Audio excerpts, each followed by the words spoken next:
Well, obviously very disappointed, especially in the second half. I think coming into it, knew that it was going to be a four-quarter game. Thought our guys, persevered through the first half, obviously to give up the strip sack touchdown and to come in the locker room 16-13, knowing that we had spotted them a touchdown and defense had kind of held their own to get into those 3 field goal opportunities. Just 16-13 half, felt really good about it, but the tail of the game was probably third downs. We were abysmal on offense, and they were pretty successful on defense. And then the 3rd and 8, I think it was the first quarter of the second half, that was a killer. It was a bust coverage down the middle, right where the tight end was at. So we got to make plays, right? When those opportunities come, I know there was a wide open touchdown pass early on. We overthrew Henry Boyer literally on the first series. That things that happened early in the game. That's why I kind of, we've come out of a couple games this year. The first series, we moved the ball, did some things, and we didn't come away with points. So we did convert the 1 4th down, but I just felt we wanted to take points there at the end of that first drive, which did get us on the board and felt good where we're at. And then they had the strip sack, which put them ahead, and then battled back. But bottom line, you got to make plays in this league. As coaches, we just got to do so much better. For me personally, as a head coach, obviously to be in a 16-13 halftime game and to have it end that way. I was trying to win the game. Obviously, that's why we went forward on 4th down on a couple of different occasions. We just playing the numbers. You couldn't win that game if we didn't go for it. Even though it put our defense really defensively, I feel we put them in 20, 21 points, however you want to say it. We gave a short field when we went forward on 4th down, and then also the onside kick. So really set up our defense in a position to not have great success. So we got to overcome. Obviously, a short week. We don't have a lot of time. We are a little bit banged up. Our guys got to get healthy. I told them in there, right? That's obviously embarrassing. However you want to say it. For me as a head coach, for you as a player, as a coach, that collapse in the second half just can't be tolerated. This will happen in this league if you let somebody get those moments and those opportunities. So with that, I'll open up for questions. Bret, offensively, you guys are looking to take another step this year. Just where do you feel like it's not connected? Yeah, obviously we're not protecting our quarterback. I think we can, Luke's going to, get some heat, and there's some things I know he's got to get better. But man, I mean, he's got people bearing down on him, and then in the second half especially, once they saw the issues that we're having in protection, they just kept bringing it. And we gotta look really in detail about what we're asking our guys to do.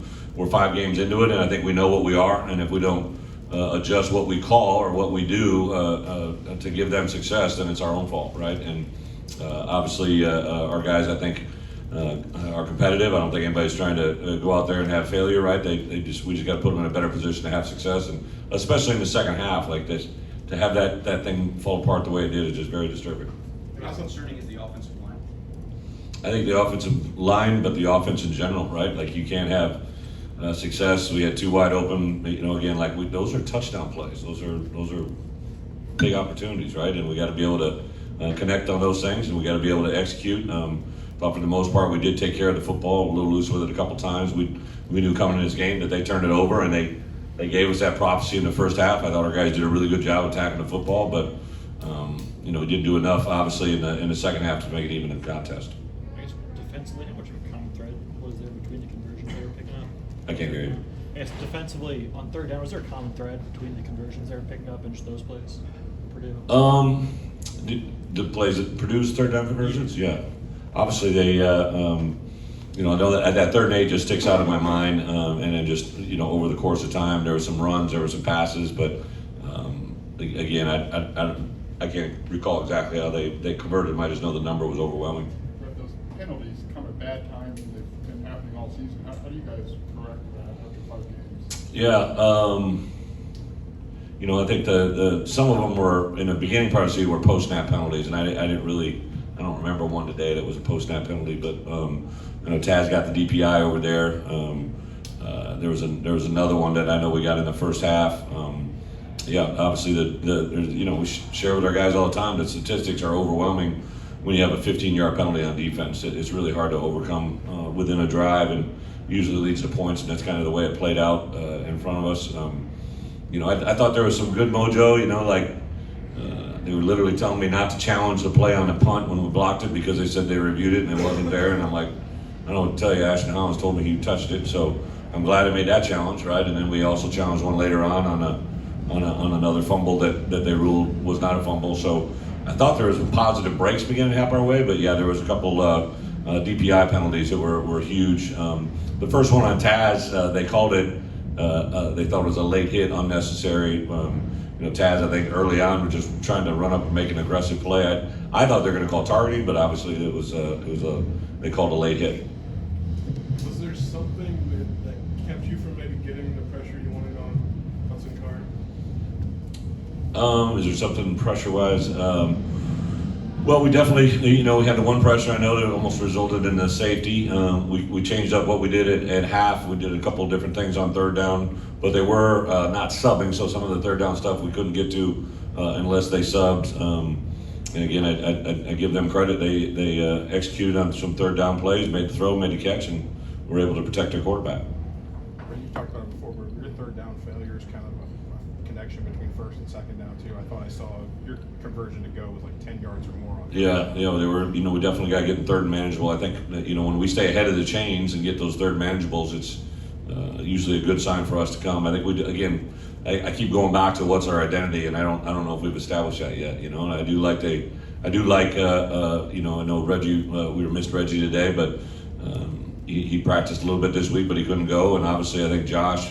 There were some things I know he can do better, but I thought he did some things, and I thought number 3 when he came in ran with some authority. So I think we got to continue to look at ways to get some of these young guys involved and help us move the chains. When did you make the decision on Reggie? Reggie made a decision. Reggie, just basically where he's at, didn't feel like that he could go. I think on Wednesday he went a little bit. I think it was through period 5 or 6. Took him out, and then on Thursday didn't want to have him go. Friday he felt a lot better, but today when he got here, we took him out in pregame, and I just told him it's in your hands, right? Like, you decided whether or not you can go. And Reggie's very conscientious. Nobody wanted to go more than Reg. Brett, you said a couple times now, looking for our identity on offense. How do you go about addressing? I think we got to have some hard conversations, with the coaches, and I can. Decide all we want. I'll try to put it in their hands, but I think as a head coach, I got to decide what our identity is and force it that way. And I know that we're, obviously short a little bit at certain positions, but I like our wide receiver core. I like our running back core. I like the tight ends where they're at. We got to give our quarterback a chance. I think what we can do is look at what we're doing offensive line-wise, what we're asking those guys to do, and I know what we want to do, but sometimes you got to make the decision. Is this something we ask our guys to do, and if they can't do it, do we eliminate it and find another option? Because obviously the one that we're trying to use isn't working. On the offensive line, we had heard there was open competition this week, or a little more open competition. Yeah. Is it just a matter of the 4 or 5, 6 guys you're playing have to get better? Yeah, I think the 5 guys we started. Hunter was rotating in at right guard and a little bit at right tackle, but obviously him and Zai were rotating through there today, and then.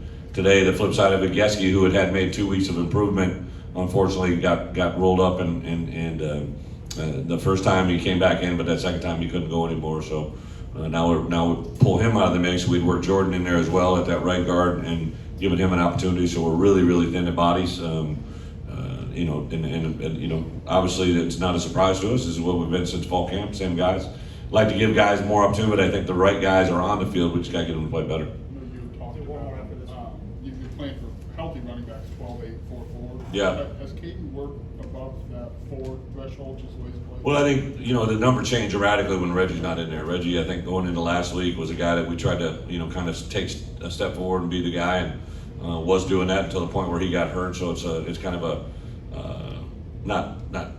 it's just, to come into this game now, a guy that we kind of thought, and then obviously have him out of it. And Josh, I think Josh was ready for this moment. This was a game when he came over here as a true freshman. He played pretty well in and did some things. The way the game kind of unfolded, it didn't give him a chance to really get going. I felt we were pressing a little bit when we in that second half when they got the score. I felt like we do better when we do have tempo.